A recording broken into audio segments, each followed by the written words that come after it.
बहुत है क्यूज़ हैं, और क्यूज़ अगर आप देखें ज़्यादातर नकारात्मक हैं, और ये भी बात है, और डेटा ख़राब है, इसमें कोई राय नहीं है।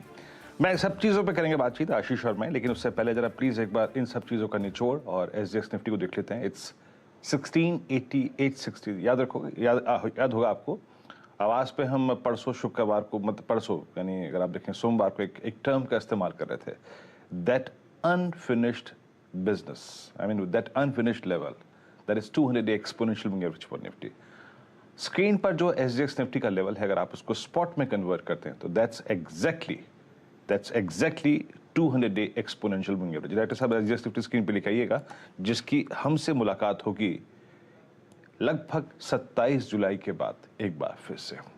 क्या है इस दिन की इंपॉर्टेंस, उसको समझने की कोशिश करेंगे। रेस्ट ऑफ एशिया को देखते हैं आपकी स्क्रीन पे। याद रखिएगा रेस्ट ऑफ एशिया भी पेन में है और लॉसेस एक्सटेंड हो रहे हैं। निक्केई को देखिए 2.25% नीचे, कॉस्पी 2.5% नीचे, ताइवान का इंडेक्स लगभग 200 अंक नीचे, 1.5% की गिरावट यहाँ पर है। रिलीफ कहीं पर भी नहीं है, कंफर्ट कहीं नहीं है। शंघाई अगर आप देखें ये भी बैकफुट पे, हैंगसेंग लगभग 2.25% का गोता लगा चुका है, तो वीकनेस है। और डाउ फ्यूचर्स 218 अंक नीचे, नेस्डैक फ्यूचर्स 127 अंक नीचे, एस&पी फ्यूचर्स अभी भी 32 अंक नीचे। यानी एकमात्र भी अगर आप देखें ऐसा टेक नहीं है जो आपको थोड़ा सा रिलीफ दे। खैर, इस सेशन को कैसे अप्रोच करना है और आपकी रणनीति क्या हो, वॉल स्ट्रीट पे कल क्या हुआ, फिर अगर आप देखें यूएस कोलैप्स हुआ और फिर कोलैप्स होने के संकेत दे रहा है। आज के लिए महत्वपूर्ण फैक्टर्स नीरज जी की डिटेल कमेंट्री में बखूबी अगर आप देखें, कुछ देर में समझेंगे, सब चीज़ों पे होगी खुल के बात। उसके बाद निफ्टी बैंक पर आपकी अप्रोच क्या हो। इस एक्सपायरी मंथ के कॉन्ट्रैक्ट में एक क्लियर सिग्नल निफ्टी ने जो दिया था, इट्स अ सेल बिलो 17,403, वो अब तक आते आते लगभग 600 पॉइंट का थ्रस्ट जनरेट कर चुका है। क्या डेटा कहता है, क्या है अगला लेवल, अगर आप शॉर्ट हैं तो उस पर करेंगे खुल के बातचीत निफ्टी बैंक पे। उसके बाद पूरा का पूरा पैनल आपकी स्क्रीन पे होगा, जिसमें बातचीत करने के लिए हमारे साथ आर्थिक राजधानी मुंबई से होंगे मयूरेश जोशी, जिनसे करेंगे बातचीत, शर्मिला जोशी।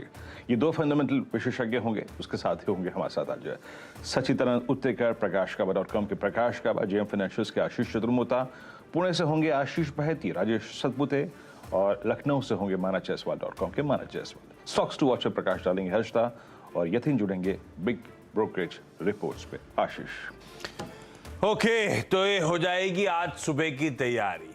कोशिश होगी हर पहलू, हर व्यू पॉइंट, हर स्टॉक की चर्चा हो जाए ताकि हम सब तैयार रहें। आज आगे भी बहुत तगड़ा लाइनअप है, इंपॉर्टेंट अब दिन है। अब हम सेकंड हाफ वैसे भी इवेंट से लेस्ड है, तो आज हम लोग हीलियस कैपिटल के समीर अरोड़ा साहब सिंगापुर से जुड़ेंगे। 10 बजे उनसे चर्चा करेंगे मार्केट बिग वॉइसेस में। और आज कॉर्पोरेट स्कैन हटा दिया, क्योंकि आज से आरबीआई की एमपीसी की शुरुआत हो रही है। सब अटकने लगा रहे हैं, 35 से अब सब 50 बेसिस पॉइंट्स की बात कर रहे हैं। क्या जाने वाला है, क्या अनाउंस करेगा आरबीआई, आगे की दशा दिशा कैसी रहेगी। One of the most prominent economic voices में से एक, स्टेट बैंक ऑफ इंडिया के group chief economic adviser Soumyakanti Ghosh, इनसे आज करेंगे चर्चा, समझेंगे फ्राइडे को क्या अनाउंस हो सकता है, और उसके बाद आप लोग अपनी पोजीशनिंग की तैयारी करिएगा। बहुत प्रोमिनेंट वॉइस, इसलिए समझने की कोशिश होगी अर्थव्यवस्था का हाल। और अच्छा, कल जो सवाल उठाया था वीरू, आप कल थे नहीं, देख लीजिएगा, आपको भी आंसर ढूंढना है। एक इमेज स्क्रीन पर आएगी और डायरेक्टर साहब दिखाएंगे नहीं क्या, वो इमेज आ गई। इस तस्वीर को पहचानना है और इसका निर्माण किसने करवाया था ये बताना है। ये थोड़ी बड़ी कर दी तस्वीर, छुपा के कर रहे हैं, चीटिंग सी फीलिंग आती है। ये कठिन सवाल है भाई आंसर आ चुका है, वीरू ने भी देख लिया होगा ट्विटर पे।